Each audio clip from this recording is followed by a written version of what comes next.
Please. ইন্নাল হামদুলিল্লাহ ওয়াসসালাতু ওয়াসসালামু আলা রাসূলিল্লাহ আম্মা বাদ। মুহতারাম, আপনি একটি গুরুত্বপূর্ণ বিষয় উত্থাপন করেছেন, সেটি হচ্ছে যে পুরুষরা যেমনিভাবে নির্বিঘ্নে রমাদানের পুরোটি মাস সিয়াম সাধনা পালন করতে পারে, নারীরা কিন্তু সেটা অনেক ক্ষেত্রে পারে না। কারণ নারীদের একটি স্বাভাবিক বিষয় হচ্ছে তাদের প্রতি মাসে কিছুদিন ঋতুস্রাব বলে সেটাকে, ওই সময়টাতে তারা নামাজ, সিয়াম এবং কোরআন তিলাওয়াত করা, কোরআন স্পর্শ করা ইত্যাদি গুরুত্বপূর্ণ ইবাদত থেকে তারা বঞ্চিত থাকে। তো প্রশ্ন হচ্ছে যে এ কারণে নারীরা রমাদানের ফাজাইল থেকে বঞ্চিত হয়ে গেল কিনা। তো এই বিষয়টাকে স্পষ্ট করার জন্য আমি একটি হাদিস উল্লেখ করতে চাই। আম্মাজান আয়েশা রাদিয়াল্লাহু তাআলা আনহা থেকে বর্ণিত, তিনি বলেন যে তিনি যখন রাসূলুল্লাহ সাল্লাল্লাহু আলাইহি ওয়াসাল্লামের সাথে বিদায় হজ্জের সফরে ছিলেন, মক্কা প্রবেশের পূর্বেই তার ঋতুস্রাব শুরু হয়ে গেল। তখন তিনি কাঁদতে লাগলেন, মনের ভিতর যে একটা ব্যথা যে আমি হজের সফরে আসলাম রাসূলুল্লাহ সাল্লাল্লাহু আলাইহি ওয়াসাল্লামের সাথে, কিন্তু আমি তো হজের কাজগুলো করতে পারবো না। তিনি কাঁদতে লাগলেন। আল্লাহ রাসূল সাল্লাল্লাহু আলাইহি ওয়াসাল্লাম তাকে দেখে জিজ্ঞাসা করলেন, আয়েশা তুমি কাঁদছো কেন? তোমার মনে হয় ঋতুস্রাব আরম্ভ হয়ে গিয়েছে। হযরত আয়েশা বললেন, হ্যাঁ।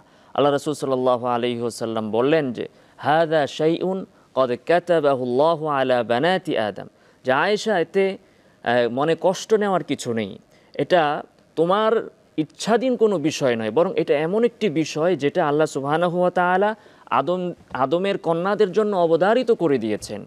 অতএব ফাফআলি মা ইয়াফআলুল হাজ গায়রা আল্লা তাতুফি বিল বাইত, হাজিরা যা যা করে তুমি সব করতে পারবে, শুধু তুমি তওয়াফ করবে না।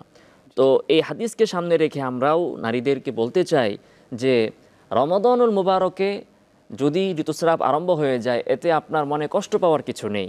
আপনিও অন্যান্য নফল আমল সব কিছুই করতে পারবেন, শুধুমাত্র আপনি সিয়াম পালন করবেন না, রোজা রাখবেন না, নামাজ পড়বেন না, কোরআন তিলাওয়াত করবেন না।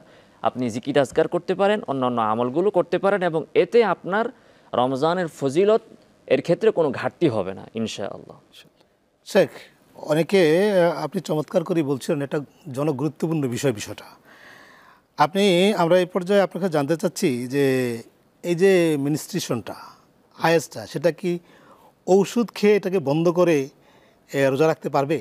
এরকম ইসলাম কি বলে? জি, আপনি একটি গুরুত্বপূর্ণ বিষয় জিজ্ঞাসা করেছেন। সেটা হচ্ছে যে অনেক নারীরা মনে করতে পারে যে রমাদানে যদি আমার ঋতুস্রাব হয় তাহলে আমি রমাদানের রোজাগুলো রাখতে পারছি না, পরবর্তীতে আমার জন্য কাজা করে নেওয়া একটা ঝামেলার বিষয়, তাই আমি ওষুধ খেয়ে মাসিকটাকে বন্ধ করে রাখি।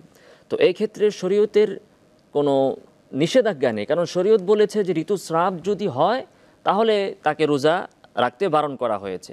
এখন যেভাবেই হোক, ওষুধ খেয়ে হোক, যে কোনো উপায়ে হোক, যদি তার ঋতুস্রাব না হয় তাহলে সে স্বাভাবিক সুস্থ নারীর ন্যায় সে রোজা রাখবে, নামাজ পড়বে, সব কিছুই করতে পারবে। তবে এই ওষুধ খাওয়ার কারণে যদি স্বাস্থ্যের কোনো ক্ষতি হয়, চিকিৎসকগণ যদি এটা বলেন, তাহলে অবশ্যই সেটা থেকে বিরত থাকা উচিত।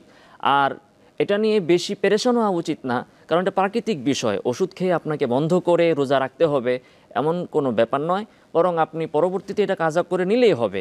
অতএব ওষুধ খাওয়ার কোনো প্রয়োজনীয়তা নেই। তবে যদি কোনো নারী ওষুধ খেয়ে তার ঋতুস্রাবকে বন্ধ রাখে, তাহলে তিনি অবশ্যই রোজা রাখবেন এবং এই রোজার পরবর্তীতে আর কাজা। জাযাকাল্লাহ শেখ, আপনি অত্যন্ত চমৎকার করে বলছিলেন।